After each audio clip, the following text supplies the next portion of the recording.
Fruit banana? I have no idea.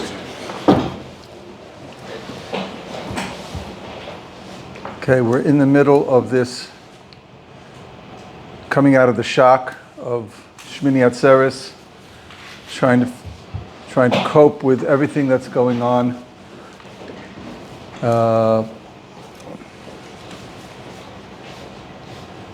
It's a very, very difficult time. Whenever things are difficult, so I always think, if you're watching a scary movie, right? You're watching a scary movie. You got a movie, and it's violent and scary, and they have, you're sitting there shivering, watching what's going on, and the hero of the movie is about to get killed, or captured or whatever, and you want to hide from the movie. It's real, and then the guy next to you taps you on the back, says, "Don't be so scared. I saw the end of the movie. He comes out okay."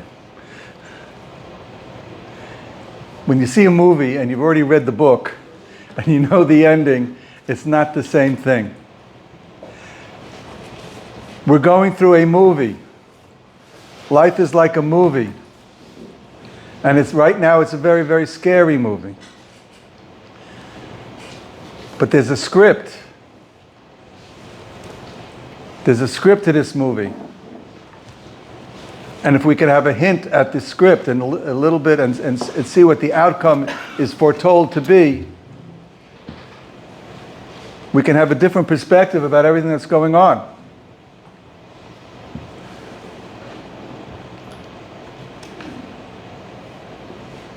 First of all, we have to realize that everything is foreordained. It's preordained. Everything is written. Everything is in the Torah. And the Chazal were able to read the signals and read the codes. They have these Bible codes. Chazal were able to read the Bible codes, and they foretold everything that's happening today is in Chazal.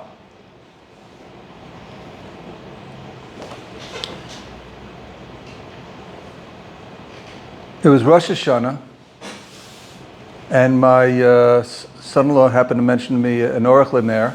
He made me aware of an Orach L'ner. This year, Rosh Hashanah, we didn't have Tekiah Shofar. It was Shabbos, right? We didn't have Tekiah Shofar. So he asked me, it's going to be a dangerous year. You don't have Tekiah Shofar. Tekiah Shofar is what protects us. And then he quoted the Orach L'ner, and now everybody's quoting the Orach L'ner.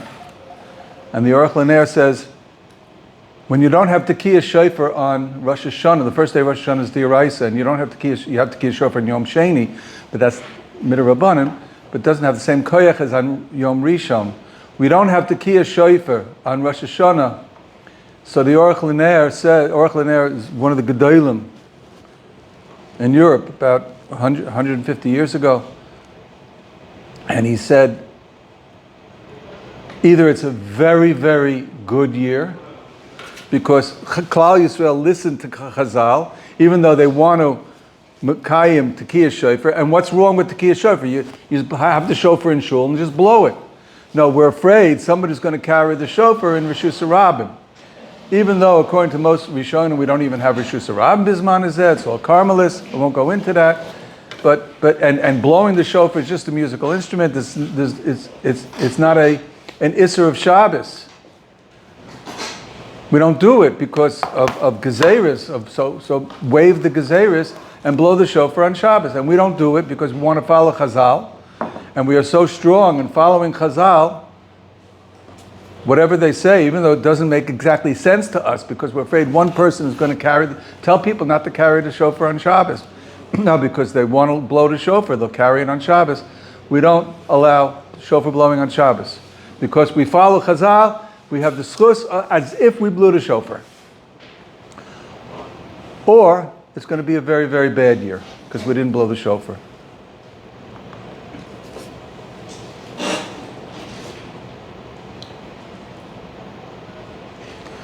Or it's going to be a very, very bad year because we didn't blow the shofar. That's what the Orach L'ner said. And he brings several examples of when it was a very good year in his history and a very bad year. In 1973, we had the Yom Kippur War. Now, Yom Kippur, we know, is 10 days after Rosh Hashanah. That Rosh Hashanah was on a Shabbos. We didn't blow the shofar. Was the Rav here? Yes. I remember it. I remember very well. We didn't blow the shofar on Shabbos. We had a Yom Kippur War. It's now 50 years later. We didn't blow the shofar on Shabbos, and we had a Shmini Atzeres war.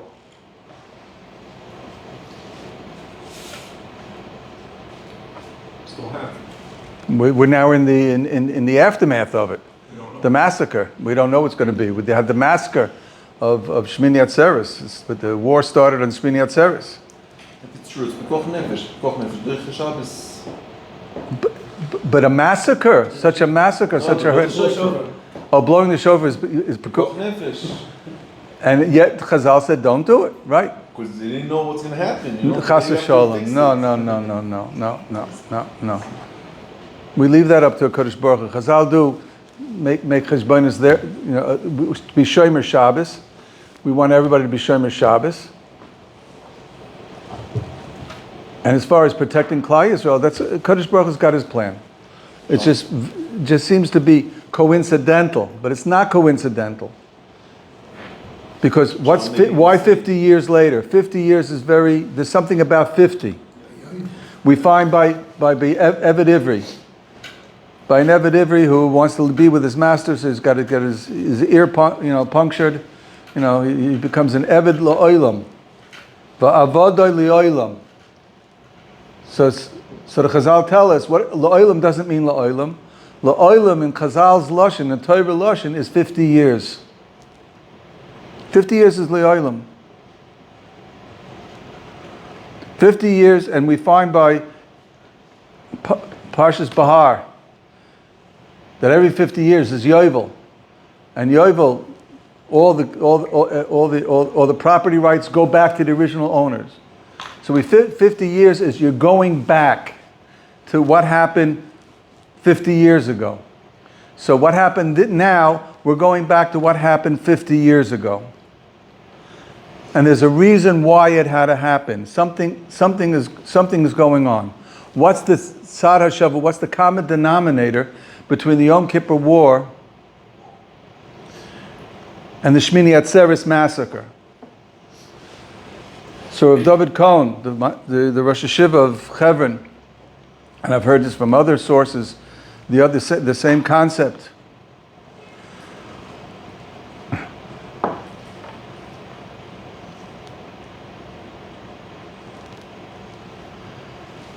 The Yidden came out of World War II. It was terrible with the Holocaust. And they were working for many, many years on trying to create a Jewish state. But unfortunately, the people creating the Jewish state were atheists, and they weren't exactly in the spirit of Torah. And they don't believe in God. Ben Gurion, when he wrote the Declaration of Independence, there was a big fight whether to put Hashem's name into the Declaration of Independence. The secularists, the Mapai and the Mapam said no, under no circumstances, you're not putting Hashem's name in. No religion, no religious inferences. And the Mizrahi and the other religious organizations, they said you have to put Hashem's name in. Look at this. This is the beginning of the Gula.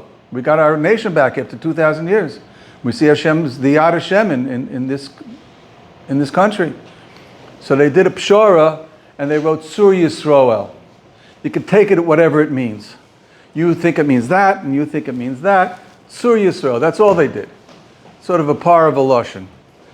But we see that the people at the head of the state, they don't believe in a Kodesh Baruch Hu. They believe it's all we can do it ourselves.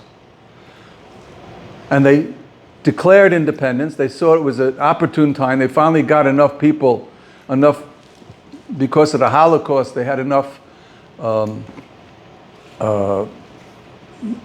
opinion, and that the Jews need a state.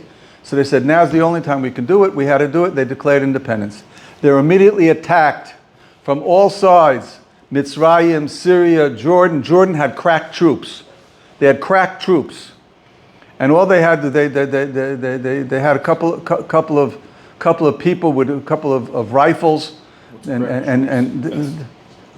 they had nothing. A couple of rifles. The British never allowed the Jews to have arms. They had to smuggle everything in, and they were attacked. They didn't even have an air force. They had one little, Cub fighter, whatever it is, and they used to drop, soda bottles that would, that sounded like they were exploding. They didn't have anything. And they won. They won. They paid a terrible price. Tremendous losses. But they won. And they went wild over the wrong thing. It was a miracle. It was a miracle that this state came into being with the onslaught of all the Arab nations surrounding us. And everybody should have immediately gone out and bought off all the tefillin and Meir Shorim and become religious. And they didn't. Look how great is Tzahal. Look how great are our forces, the Israeli defense forces. They're great. The Jewish head, the Jewish mind, the Jewish intellect. We can do it. And then we were attacked again. When was it? 1953, 55, right? And again, we won. Amazing. And 67, it was a preemptive attack, I think, 67? Yeah. 6-day war. In 6 days, they ended the whole war in 6 days. People were going wild. Look how great is the state of Israel. Were you here, Rob? 67? No, I wasn't here. But Rav David Cohen was here. Rav David Cohen was here. Now, I'm not getting involved in politics, but I'm saying put credit where credit is due. We were outnumbered. We've always been outnumbered. They have massive landmass. The Arabs have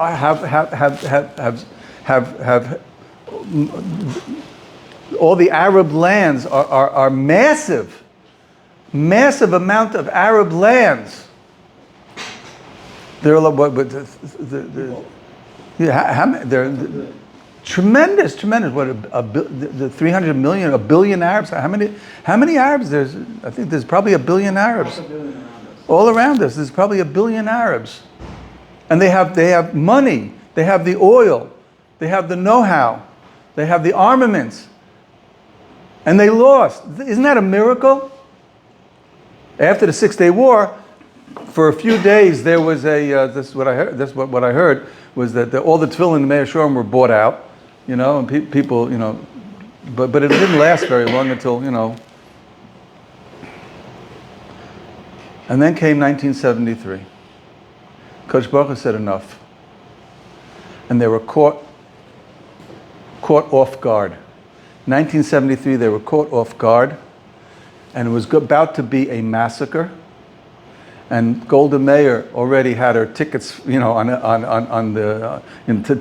fly out to Cyprus to get out of here, to desert the ship, Everybody said it's a lost cause until the Americans came to our rescue, and they made a massive armament delivery they completely emptied out all the armaments and ammunition that they had in Germany, in the United States reserves. And it was by a miracle that we survived the 1973 war. A miracle. The whole country should have been wiped out. It was a miracle that we survived. But they didn't get the message. We have to realize the Kodesh Baruch Hu is running the show. And this attitude of and how great is the Jewish mind, how great is the Jewish intellect, that we know we have the resources to outsmart them. And I'm hearing in our circles the same thing. Who are we going to rely on? We have nothing to worry about. And in the last 50 years, we got very, very lax, and we started getting, we'll get the army, and they have tanks, and they have the best intelligence. they know everything, they have the best the technology, and they can stop anything. And they were caught sleeping. How are they caught sleeping?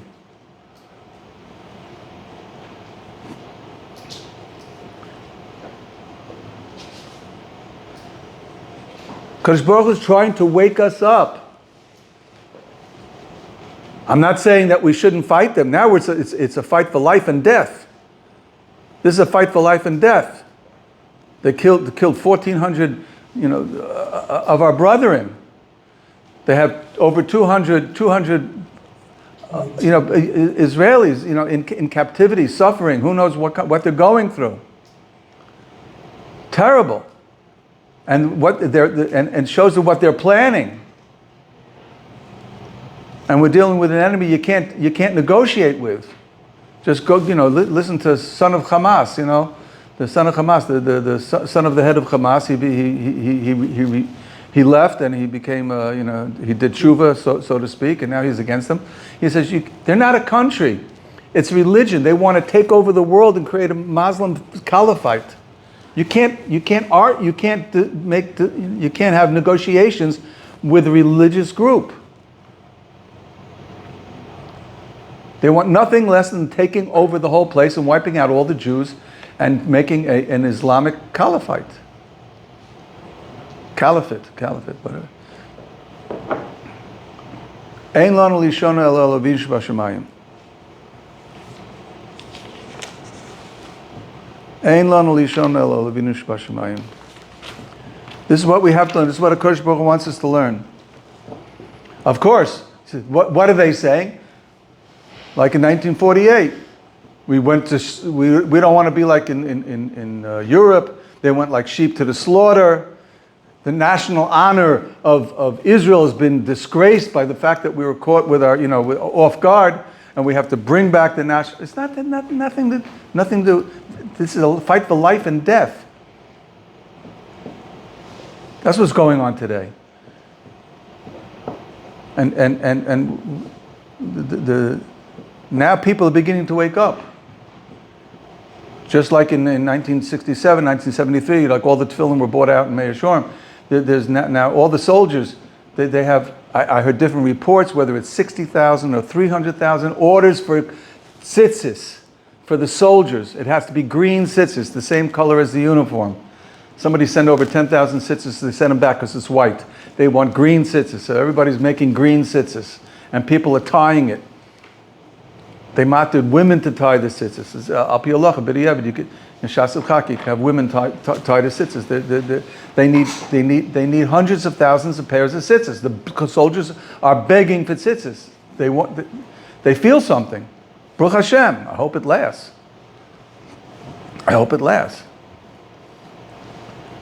But we have to understand that HaKadosh Baruch Hu is maneuvering this whole thing. This whole thing was all foreseen. This is all foreseen. We're in Ikvus of the Mashiach. Now, how long? The footsteps of the Mashiach. This is not me. This is Rebbe Chanan. 70 years ago, he said we're in Ikvus of the Mashiach. Before he was killed, he said this is Ikvus of the Mashiach. Something is happening, and he didn't even see the Arabs. He was dealing with the Nazis.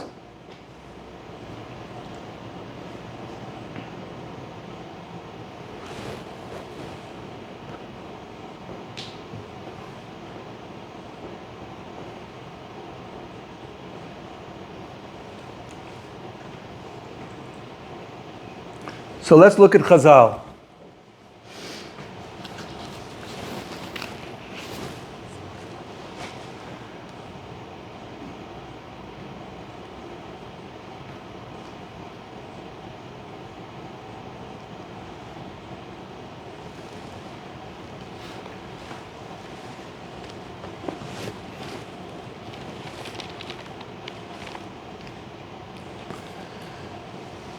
And this is the Parsha. In Lech Lecha, it all starts in Lech Lecha. All this starts in Lech Lecha. There was a bris bein besorim. Avram Avinu was chosen by the Kodesh Baruch Hu to be the forefather of Klal Yisrael. He was chosen as the Yochid, the Echad v'Yochid ba'olam. He was chosen by Kodesh Baruch Hu. But the Kodesh Baruch Hu gave him a prophecy. He gave him the Bris Bein Besorim. I'm going to give you Eretz Yisrael. I'm going to give you descendants. But there's a price to pay. And the Kodesh Baruch Hu told him to take several types of animals and to cut them. There's no reason why he had to cut them. It's the bris between the parts. And while he was watching over them, keeping the ravens and the crows off of them, so all of a sudden, he fell asleep. A tardema nafla al Avram, a heavy sleep fell on him, and an ema, a fear, a dread. Ema is a terrible word. Chashecha, darkness, gedola, a dark fear, gedola, fell on Abraham.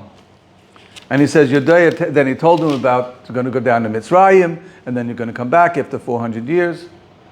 What is this Ema Chashecha Gedola Nefeles on Abraham, in the Bris Bein Besorim? So the Yalkut Shemaini, so this is Chazal. The Yalkut Shemaini says that Abraham was foretold a prophecy of the 4 Golias. We know that there are 4 Golias in the Nile. There are 4 Chayas, the 4 animals, the wild animals that Chazal are going to be subjected to. Is Edom, Ema is Edom, Chashecha is Yovan, the Greeks, Gedola is Malchus Modai, the Medes, and then there was Malchus Bovel, Malchus Poras is with Modai. So we're under 4 Malchios. And then it says Nofeles Olav. And then the Yalkut Shimoni says no, it's not 4, it's 5. 5. Daniel only saw 4. Abraham saw 5. Nofeles Olav, this is Bnei Yishmael. The 5th Golus is going to be under Bnei Yishmael. And then, from them, Ben David Yitzmach. When you see Yishmael overpowering Klal Yisrael, you know we're about to get into that Ben David is about to come. This is a prophecy. And now we see it happening, and we're waiting. And what are we waiting for? At the end of Parshas Chayesora, these are the Parshios. At the end of Parshas Chayesora, it goes through Eila told us Yishmael. These are all the children of Yishmael, all his descendants, and where they lived.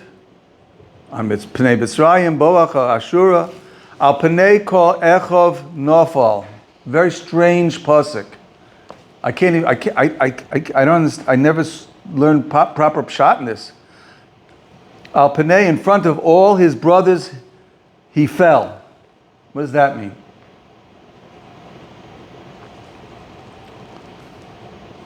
And then, right afterwards, is Eila told us Yitzchok. There's a Baal HaTurim. Baal HaTurim is the son of the Rosh. The Baal of the Arbiturim. We have the Tur and the Shulchan Aruch, so the Baal of the Turim. So he's got to perish on Chumash. He says, Al Pnei Kol Echov Nofal, V'Samach Lei V'Eila told us Yitzchok. Koloimar, Kashi Yipo Yishmael B'Achris Hayomim. When you see at the end of days, when did he write this? When did the Tur live? 700 years ago? Something like that. Huh? These people had, the Torah is a map of history. It lays it out for us. When you see Yishmael fall at the end of days, then Yitzmach ben David, which is the told us of Yitzchak. So this is what we're waiting for. This war with the Yishmael, these brutal beasts, is foretold, and it's the 410 for forget the word. Foretelling? Yeah, it's the portent of the Mashiach is about to come.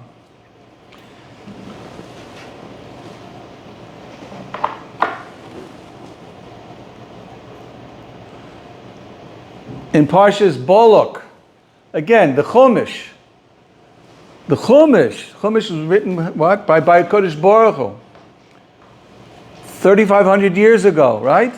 3,500 years ago, the Chumash was written. And in Parshas Bolok, and he says, I'm going to tell you, Bolok was a Navi as great as Moshe Rabbeinu. That's what Chazal tell us. He was a Navi as great as Moshe Rabbeinu. And he saw the future. And I'm going to tell you what's going to be at the end of days. And he's got a line in there, Oi! He saw something. Now, what causes you to say, Oi? He saw something frightening.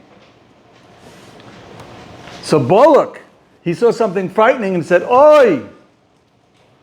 In the pasuk, Oi, mi yichya misumo kal. Who can live from the one that the Shem's name was put on him? What does that mean? So Rabbeinu Bechaya says, Rabbeinu Bechaya, again, a Rishon. We're going back to a Rishon explained this to us. Rabbeinu Bechaya was the time of the Rishonim. He's before the tours. It must be 800 years ago, 900 years ago, Rabbeinu Bechaya. I don't know exactly when he lived. Oy, mi yichya misumo kel is called about Yishmael. Why Yishmael? Of all the 70 nations, who's got Hashem's name in their name? Nobody, just two. Yisroel, we have Hashem put his name in us, and Yishmael. Who gave Yishmael his name? The Malach. Kadosh Baruch Hu told Hagar in this week's Parsha. In this week's Parsha, 1,000 years ago. Rabbeinu Bechaya. 1,000. But let's go back to the Chumash. So in the Chumash, in this week's Parsha, so Hagar, she was pregnant from Abraham, and the Malach says, you're pregnant, Hinechara, you're going to be allotted Ben, V'karasa Shmo Yishmael, and you will call his name Yishmael, Ki Shoma Hashem es onyech, because Hashem has heard your suffering. V'hu yiheh pera adam, he'll be a wild man. We'll explain that in a second. Yadu ba'koil v'yad kolbo, his hand is everywhere, in everybody's pocket. He's stealing from everybody. That's what they do. V'yad kolbo, but everybody needs them. You know, the oil. Everybody needs the Saudi Arabia and the Iranians. They got the oil, but everybody needs them. Al panei kol echov yishkoin, and he'll live with everybody. Oh, so when we say al panei kol echov yipol, maybe that's pshat. Al panei kol echov yipol, interesting. Al panei kol echov yit nofal. The Malach told Hagar he's going to live with everybody. 10 years ago, the Arabs started moving into Europe, into the United States, all over, everywhere. And everybody said, stop them. And you can't stop them. Wherever you go, you have an Arab population. All over Europe and France, and they're taking over. The mayor of England is an Arab, right? Huh? Pakistani. Yeah. Pakistani. Seder. It's a Muslim. The Arabs are everywhere. They're in Detroit, in Idaho, in Nebraska. The Arabs are everywhere. There's 44 million Arabs in the last 10 years in Europe. 44 million. How many Europeans are there? They're outnumbering what's going on. But look what he says. But first of all, what does it mean? What does it mean? What does it mean, Yishmael? So the Rabbeinu Bechaya asked the Kasha. If it's because Kadosh Baruch Hu heard the cries of Hagar that she was suffering, so it should be Shmael. What's Yishmael? Yishmael's future. So Chazal tell us, what is Yishmael? That the Arabs, Bnei Yishmael, are going to cause us suffering, and we're going to cry out to a Kodesh Baruch Hu, and Hashem will listen to us. It's a nevuah, it's a prophecy of what's going to happen at the end of days when we suffer from Yishmael, and that's why his name is called Yishmael. And why are we going to suffer specifically for him? So Bilam said, Oi! Because they have Hashem's name in them. Kale. In their name is Kale. And you see this. What do the Arabs do when they kill Jews? Allah Akbar, Allah Akbar. When they steal, Allah Akbar. When they riot, Allah Akbar. Whatever they do is Allah Akbar. They praise Hashem. Hashem is great. Hashem is all powerful. Allah Akbar. They're constantly praising Hashem. I mean, for their devious and demonic, ideas. They're not really following. But of all the people, they believe in Hashem. All the other the religions have at least a shmek of avodah zarah. Catholicism is, is avodah zarah, not avodah zarah. All the other religions are having avodah zarah. Why did a Kodesh Baruch Hu, when he destroyed the Beis HaMikdash, so who's protecting the Beis HaMikdash? The Christians. They came over here in the Crusades. They tried to get a hold of the Beis HaMikdash. They couldn't do it. They were thrown out. So who's protecting it? The Arabs. Why the Arabs? Because no avodah zarah there. They only believe in the Kodesh Baruch Hu. The only religion in the world besides us that believes in the Kodesh Baruch Hu, and they believe it's stronger than us, and it's a big kitrug against us. Their belief in the Kodesh Baruch Hu, they believe 100% in whatever they're told by their lying prophets. They're going to get you take a couple of Jews down, and even when you die, you get 70. You get a harem up there. So Virgin age. 72. 72. Today's Daf Yomi 72. A virgin age of 70. I'm base. They really believe it, and they're willing to die for Hashem. I mean, in a crazy way. So it's a kitrug on us. Where are we? And what do they want to do? So let's keep on going. Let's keep on going. There's a pirkei to Rabbi Elazar. Rabbi Elazar, he lived right after the Churban Abayis. How long ago? That was 2,000 years ago? Just about? He says 6 people were named before they were Yishmael. And the Kodesh Baruch Hu is going to hear the moaning of Klal Yisrael. That's why it's called Yishmael.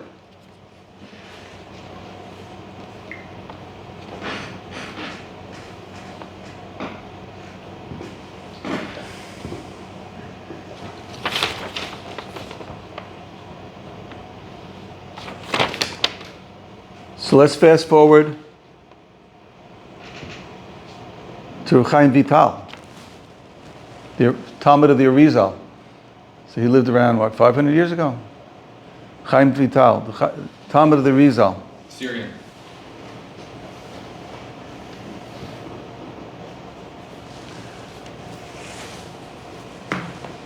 Oh, you put back the Siddurim. So in the Siddur, if you want to look it up,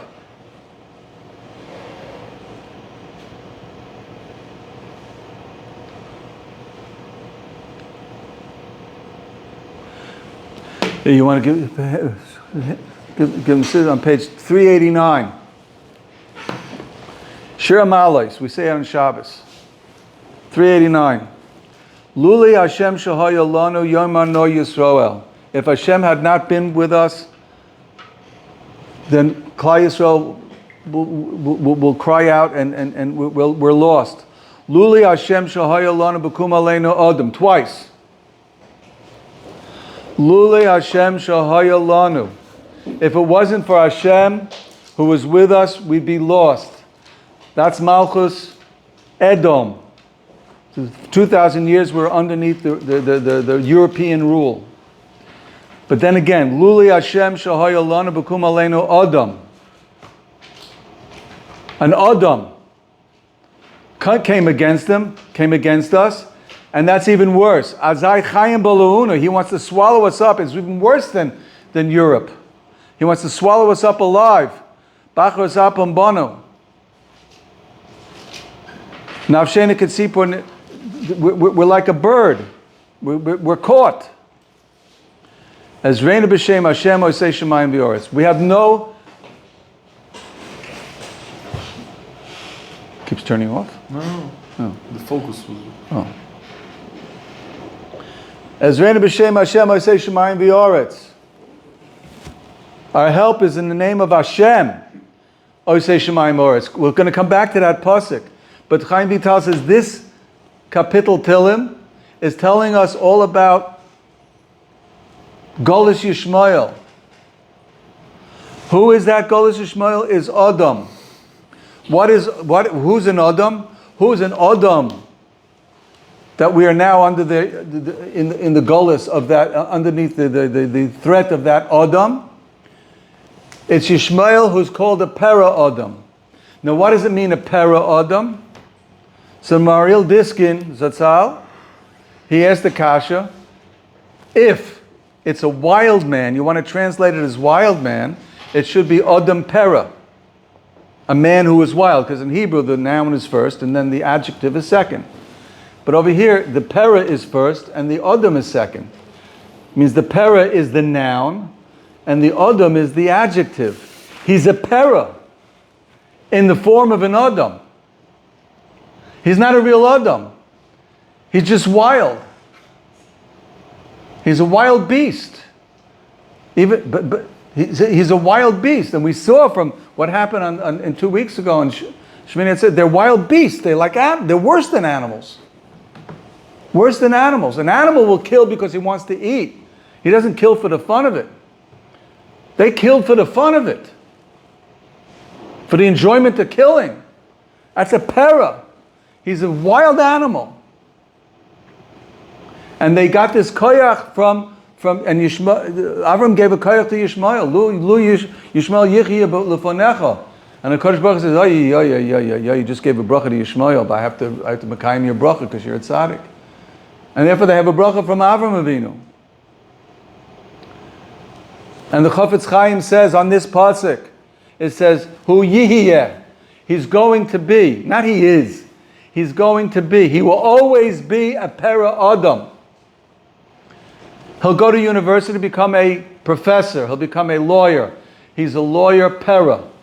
He'll become a doctor. He'll be a doctor para. A para doctor. Whatever he does, he's wild. He's untamable. I just heard Yisrael Bragg from Cleveland. He just gave. I prepared this whole shir, and then he's saying all the same Armakaimus. He said he had a friend, an acquaintance in Cleveland was an Arab who came from Jordan. His grandfather was Jewish, but he wanted to convert to Judaism. He was somehow or other, he had good genes in him, so he became a nice guy. So when Yisrael Bragg told him over this thing about the Arabs are called para Adam, and he explained it to him. Wow, how smart the sages were, the rabbis were. They were smart. They're uncivilized. The Arabs it's impossible to civilize them. It's impossible. They cannot be controlled. No way. And he had come from them. So these are the people that we have to deal with. So what's the answer? The end of the pasuk, the end of that kapitel. The end of the kapitel. Ezreinu b'shem Hashem oisei shemayim v'yoretz. Who's going to save us? And this is what Rav David Cohen says. We have to. Of course, we have to do everything we can. But they're really stuck right now. They're really stuck right now. Chas v'sholom, if they go in, we don't know how many korbanos they're going to be they're not just our army, they're our brothers, they're our children, they're our neighbors, our relatives. We don't know how much blood is going to be spilt. They're boobing trapping the whole place. All these, they're trickling in a couple of hostages. Every week they're going to let go of 2 hostages. And Biden's going to call up Bibi. He says, just wait, I'm trying to get the rest of the American hostages. He only cares about the American hostages. But he's going to tell them, hold off, because you're going to destroy the chance of getting the hostages. They're trickling them in. It's a delaying tactic. Why? They're booby trapping the place. In a doll, they're going to make all the dolls are going to go with explosives inside. All the children, the knapsacks the children have, they found, they left a booby trap in one of the yishuvim. It was a knapsack and it had a booby trap in there, with a phone, with remote control to be blown up. They're booby trapping the whole place. And they have tunnels. They come out. The last soldier who was killed because he was outside of the periphery of Gaza, and they have a tunnel. They just came out and they surprised him and they shot him. It was a couple of days ago. They have tunnels, and we don't know where all the entrances are. There's a mass tunnel system over there. It's going to be chas v'sholom. It shouldn't be a massacre. And the world opinion is slowly going against us as the CNN is showing all the Gaza casualties. Are we going to have the Americans helping us? I don't know. We don't know. And then what about Hezbollah in the north? They say they're even worse than the Hamas. They're even stronger than the Hamas. They have more missiles than the Hamas. And if they start up, and they're supported by Iran. This has these soundings of World War III, which is what the Zohar says. The Zohar says is that the Edom, that Yishmael is going to try to take over Eretz Yisrael, and Edom is going to be upset and go against Yishmael, and there's going to be a battle between Edom and Yishmael, and then Edom is going to win, and then a Melucha, a melech from far away is going to come and destroy Edom, but he won't get control of Eretz Yisrael. Who's the melech, melech from far away? It's Iran.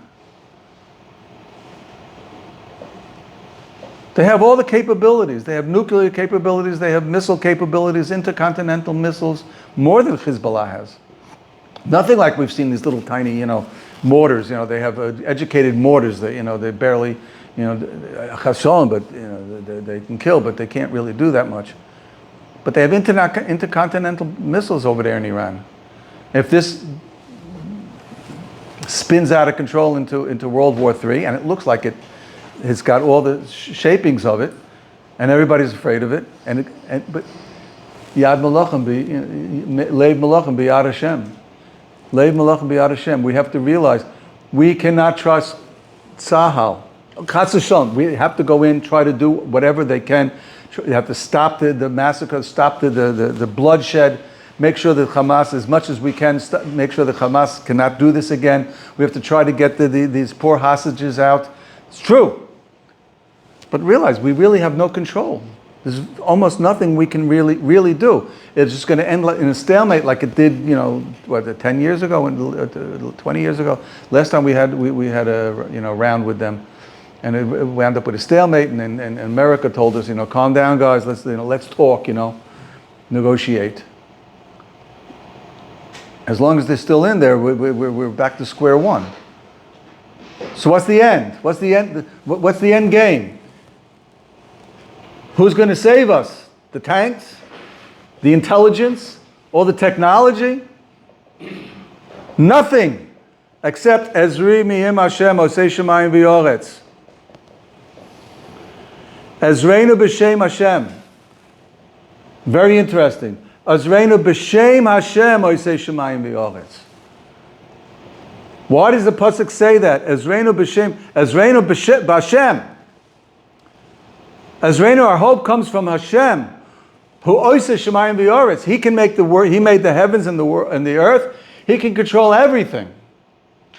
Hamachadish b'tuva b'chol yom tomid ma'aseh bereishis. He's in total control of Kodesh Baruch Hu. So what's the answer? Azreinu b'shem Hashem. There's a kitrug on us. Because whatever the Arabs do, they say, do it b'shem Hashem, Allahu Akbar. And this is what we have to start doing. This is what we have to start doing. We have to daven. We have to daven b'shem Hashem. And realize, put our betochen in Shem Hashem. We have to daven. What's davening? Davening is coming close to Hashem, realizing that really Hashem is the only one who can do it. He's the only one who can get out of this. We have to become close to Hashem and really mean it, and really believe that the outcome is totally in the hands of Hashem. At the end of Sota, the famous Gemara in Sota talks about all the simonim of Ikvus at a Mashiach. We've already got all the simonim. You go through the Gemara in Sota, all the simonim of Ikvus at Mashiach are here. And then it makes a very cryptic statement. Ein lanu lihishoyin ela Avinu shebashamayim. We have no one to lean on except Avinu shebashamayim. What's this lashon of lishoyin? Ein lanu lekabois ela Avinu shebashamayim. Ein lanu el lispalu Avinu shebashamayim. What's it mean? Ein lanu lihishoyin ela Avinu shebashamayim. We have no one to lean on except Avinu shebashamayim. When you want to lean on somebody, you've got to get close to him in order to lean on his shoulder.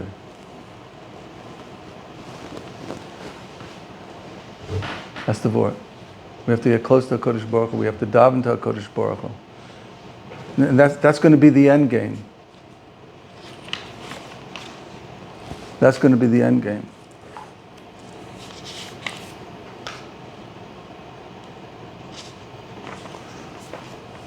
The time of the Arabs is almost up. It says we're waiting for, the Chazal tell us in the Zohar, we're waiting for the time of the Arabs to be up. The Arabs have a certain schus. At the end of this week's Parsha, Yishmael got a bris milah. That gave him the schus. He had a schus he had a bris milah from Avram Avinu. But it wasn't a total bris milah. He jumped up in the middle. It didn't let him finish up because there's two parts to bris milah. There's the chaticha, the cutting, and there's the priya. You have to rip the foreskin. So he jumped up in the middle. He was 13 already, so he didn't let him finish. So it's not complete. After the Churban Abayis, this is again in Pirkei Rabbi Elazar. Pirkei 2,000 years ago. 2,000 years ago, the Chazal were telling us what's going on. And in Shemayim, the Sar of Yishmael, if we could see the Sar of Yishmael, I don't want to see the Sar of Yishmael, but they were unable to understand what was going on in Shemayim. The Rabbi Elazar HaGodol saw what was going on in Shemayim, and he said the Sar of Yishmael, after the Churban Abayis, he went up to Shemayim, and he says, one who has a bris milah, does he have a chelik in your name? Meaning in Eretz Yisrael, in becoming Klal Yisrael. He says, yeah, the person has a bris milah, yeah. So I had a bris milah. Yishmael had a bris milah. Why am I not becoming Klal Yisrael? Because it's not a bris sholim. You jumped up in the middle. But I'll give you pitzuim. I'll give you Eretz Yisrael down here. You're not going to get a chelik in the koiches el yoinim. Only Klal Yisrael. We have a hand in the koiches el yoinim. We have shlita over the koiches el yoinim. That's why it's called Yisrael, because we are srora over kel, over malachim. We have srora over the divine powers. That's Yisrael. It's a lashon of srora, of memshola, of koyach. over the divine powers. That's Klal Yisrael, Al Pi Kabbalah. We are in control of what happens upstairs because that's the name Yisrael. They're Yishmael. They just call it Soros. They make Soros for us that we have to cry out and the Kodesh Baruch Hu has listen. But because they had a bris milah, so says the Pirkei Rabbi Elazar, they got a chelik of Eretz Yisrael. They are shoylet on Eretz Yisrael when it's desolate. And then when the schus of that bris milah is over, then I'll give it back to Klal Yisrael, and then the Mashiach ben David will come. When will that be? So I found I heard this 50 years ago, and then I found it in a very in a sefer. It's an unknown sefer, but it was a Rishon. When did the Arabs gain control of the mosque? When was the mosque built? Around the year 650 approximately? Am I right? Around 650 the mosque was built, approximately. I don't remember exact date. I don't know if they know the exact date. You know, it's all estimates. When did we get the country back? You know, Eretz Yisrael back again? 1948, 1950. You know, right? 1950 to 650 is how many years? 1,300. 100 years for each year he was old. He was 13 years old. Times 100 is 1,300 years. They had Eretz Yisrael, and it was desolate. You read Mark Twain. Mark Twain came to Israel in what it was 1860s he lived, whatever it is, and he says this place is dead, just a desert. There's nothing grows here. You know, there's just a lot of snakes and lizards. Nothing here. And there was nothing here until the Jews came back. The Arabs, right? Am I right? 650 approximately? 691 was when the first building was put up of some kind. Some sort of 691. 637 was when the caliphate took over. Oh, they took over, but they took over. 691 was when 631 they took over. So they were here. Building was put there. So around 630, 650, it's 1,300 years. 715 they built the Alaska Mosque. Okay, but I'm talking about having shlita over Eretz Yisrael. 637. So it's 1,300 years. 637. It's 1,300 years, right? So now, they have lost their rights to Eretz Yisrael. It's over, and they are screaming, "We want it! It belongs to us, not Yitzchak. That he's a counterfeit. We're the Bechor." You hear what Yishmael is saying? That it's in their blood. It's in whether they believe, they consciously realize it, but it's in their mindset. Israel. They have Jordan, they have Saudi Arabia, they have they have hundreds of thousands of acres of land, all the Medinas. What do they care about a state the size of New Jersey? This is it. They want Eretz Yisrael because this is the Yerusha of that Yishmael should have gotten from Avram Avinu. That's why it's Gatem and Lebanon. Yeah, that's why it's so important to all the Arabs. We got to get the Jews out of here because they're Yitzchak, they're counterfeit. They stole the Bechor from us. And I told you a couple of weeks ago, I told you that the Chafetz Chaim saw World War III. He saw it was after World War I, he saw World War II, and he says there's going to be another one in World War III. And it's going to be worse than World War II. We already see this massacre they said it was worse than anything the Nazis could have done. This massacre was worse than the Nazis. Nazis never imagined doing such viciousness. And Mechatzkel Levenstein has a Kabbalah from the Aaron Cutler. It's a time we have to strengthen ourselves in Emunah. It's dark. It's chashecha. We don't see, it's Hester Punim. We see only darkness, the bad things happening. But we should realize we've got the script. Al Panei Kol Echad Nofal. When the Yishmael falls, Mashiach is going to come. And we have to strengthen ourselves in Emunah. Ub'Shem Hashem Ekro. We have to counter the kitrug that's on us. They call out Al Akbar, and we have to call out, Shema Yisrael. That's what we have to call out. Everything has to be Im Yirtzeh Hashem. Whatever you do, say Im Yirtzeh Hashem. Say Tillim. Daven to Hashem. And we strengthen ourselves in Hashem, and we become Yisrael. and we get a connection with Hashem, and we're lishoyein al avidu shema shemayim, and then Be'ez Hashem, we'll get through this tekufa, and we'll be zoichet to see the nefilas of Yishmael and the Bias Mashiach Sekena b'meir b'meinu. Amen. Would you say